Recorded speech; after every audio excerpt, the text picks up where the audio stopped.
as you probably know, is a little weird. Good for her, I say. Good for her. Weird in an altogether good way. Weird hair, but great hair. I love Morgan's hair. Weird sense of humor. Is there a better kind of sense of humor than weird? I don't think so. Weird friends.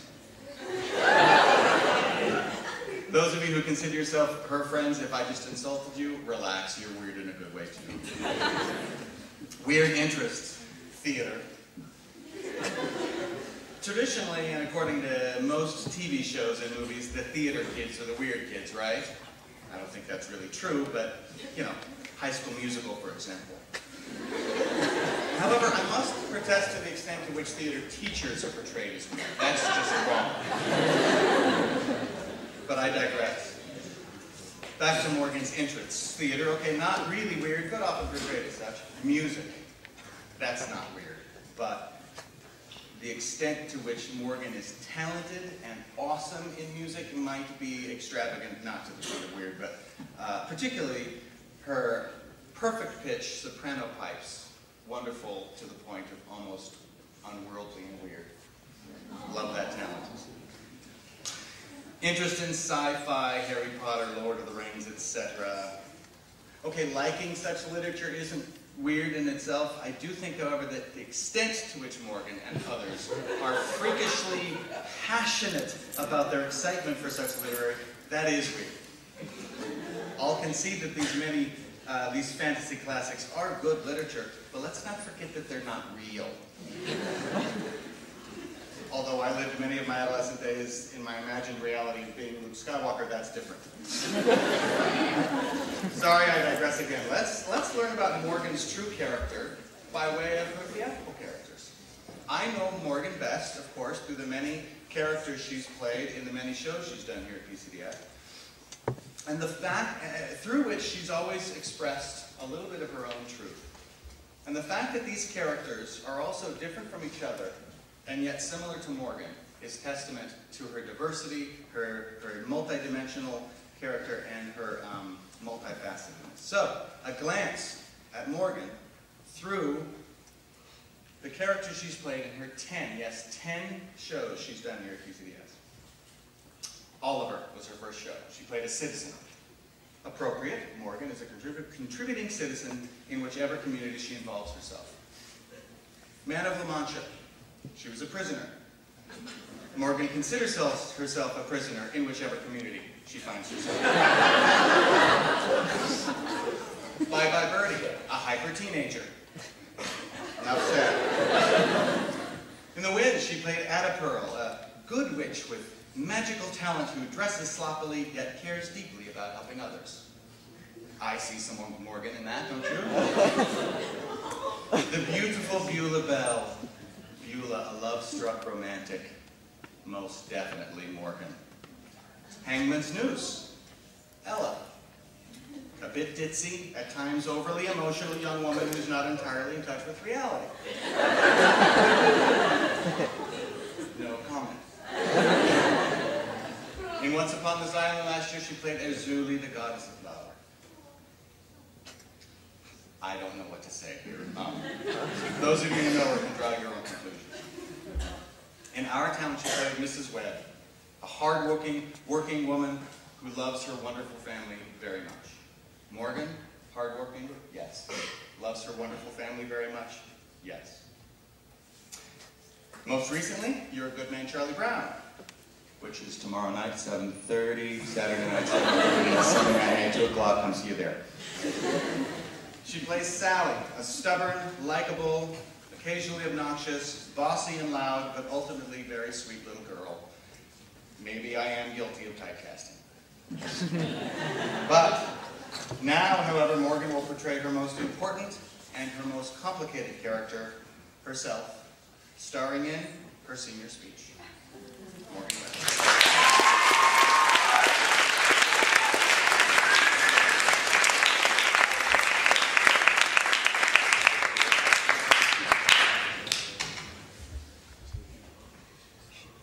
Stands in a strange room, perfectly ordinary scene.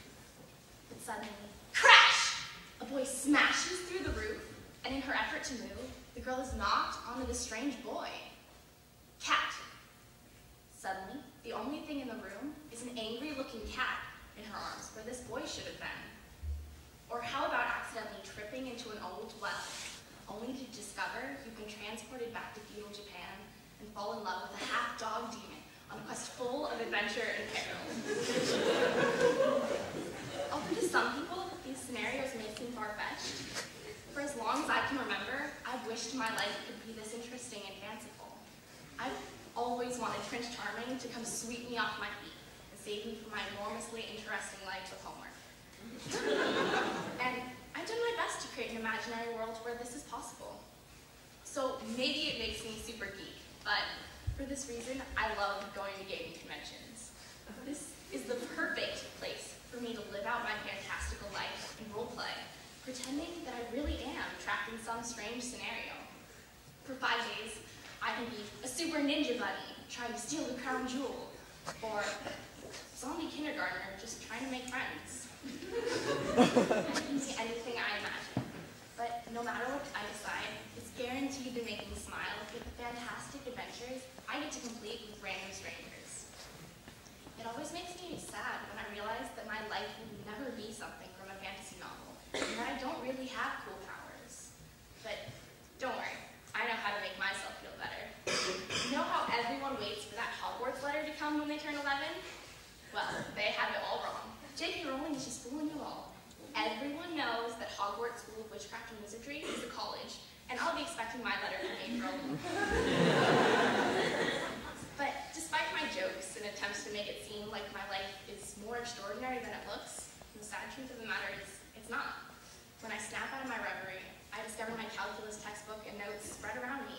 It's back to work. Every single weekday, I follow the same routine. On Mondays and Wednesdays, I get to school to ring bells at a far too early hour in the morning. Then, I get to natural class. Then, I have rehearsal till 6, just in time to get stuck in rush hour traffic. So, depending on whether I'm heading to my mom or my dad's house, it takes half an hour to an hour and 15 minutes to get home. Then, I have about 4 hours of homework, and finally, when I'm finished, I pass out on my bed. And honestly, sometimes I get ridiculously depressed. As a second semester senior, it really upsets me that very often, I don't even have time for a sit-down conversation with my parents. But through my advanced stage, I've learned to get past the block of, my life will never be that cool. As a little kid, I ran through the trees of Michigan with my friends as we held small twigs and shouted spells at each other. Although I still do this occasionally, as you might have seen on Harry Potter Day. Later, I figured out that through acting, I found a better way to be someone completely different whose life might just be a little more interesting. Maybe that sounds bad to some people, like I'm wasting away my life, but to me it's not. I really enjoy being able to sing and become a different character, because it gives me the ability to express myself in different ways. And trust me, I never fail to be pulled back to reality with instances such as this speech. People always say, oh, Morgan, this should be so easy. Just do that acting thing. But giving a speech is different. When I'm acting, I'm someone else. This is all me, which is really kind of scary. Completely the opposite of my happy little bubble land of adventurous wonder. But perhaps what's missing from my life is that sense of adventure that doesn't prevail in day-to-day life. But I think we all have our rises and falls, and they make life just as worthwhile. And on our way, there are lots of adventures if looked at properly. For example, in February, I, Sir Morgan the Brave, went on the adventure to find Lady Bird, surpassing many riddles and adventures on the way, including questioning the Siren Bizdak and braving the temptation to glut on pizza in the cafeteria. Ultimately, I failed. But it made that little mundane task much more enjoyable to think about and recall. But whenever I stop to realize that I have some scary impending doom, or that I need to come back from fancy La La Land, lots of thinking ensues. I hope it is with more than self-delusion that I finally come to appreciate the everyday people and normalities of life. I think we get too caught up in our little world of problems to often stop and smell the roses. What could be more perfect than walking in the rain, or just watching the sunset? Perhaps some of you prefer hearing your favorite nickname shouted from across the quad. I know my day would not be complete without hearing Kathy call me Mango, Morgo, or my favorite, Morg. Just Morg.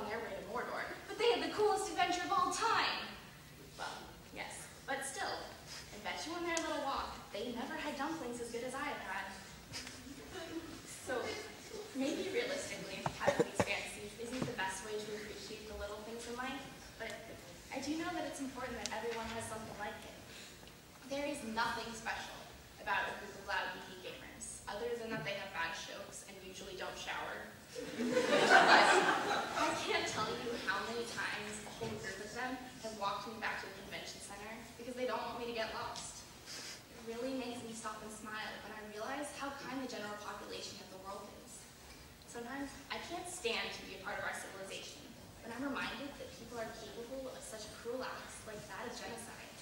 But then something always reminds me of the simple kindness of people, and it makes me really happy that I'm here and not in one of my books. I would give up all the glory of adventure to be kissed on the cheek by my favorite little 3-year-old. Because there is a perfection and a wonder in the simple innocence of a child. And I think I can take a page out of children's books and blend a little of my fantasy with reality. What could be a more perfect way to wake up in the morning than to the ringing of bells? Sure, I hate early mornings, trying to look decent on my feet and fall asleep. But despite my protests, I really do love handbells. And as a second semester senior, my classes are so cool. What could be better than taking a sci-fi fantasy literature class? Sure, it generally adds 2 to 3 hours of homework load, but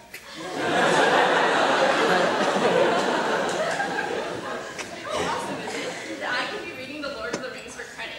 I get to go home, spend time doing something I've always wanted to, but never had the chance to. Darn. And no matter how much I sometimes want to die rather than go to rehearsal, I would meet some of my best friends with the shenanigans they had. There is nothing more thrilling than the feeling of pulling off a great show, standing outside, listening to Mr. Burns give us our pre-show pump-up, and holding hands with everyone really makes me feel connected. It's a feeling completely indescribable, but it's something I wouldn't trade for all the world. No matter how monotonous my daily schedule seems now, I can't really imagine what it's going to be like in 3 months when it's gone. Sure, it'll be exciting for a while, but I'm really going to miss the supposed monotony of my school day. When looking at it clearly, can I really say that my reality is that dull? Is seeing Mr. Martin randomly scare freshmen something you ever want to cut out of your schedule? Or learning how to make fun of your friends by saying they have problems in Mandarin? Probably not, but I guess it's all about perspective. So maybe I can't become the next Cthulhu, dominating our Earth one tentacle at a time. And if you have no idea who I'm talking about, you should look it up. But I think fantasy and reality work pretty well hand in hand. Like sunshine and shadows, I wouldn't normally think to put them together, but aren't the dark spots what really make the lights shine? Fantasy has the ability to let us try things and ponder the wonders, while reality lets us enjoy the intricacies of everyday routine. As my eloquent Yahoo Answer friend says, reality has something fantasy doesn't, and that is realness. Reality is real. Which sounds kind of stupid at first, but how can reality and its wonders really be described other than in the realness of every day? And sometimes life is surprising, and Prince Charming does come bounding down and sweeps you off your feet. But every day brings a new adventure, and when it doesn't, there will always be a new book on my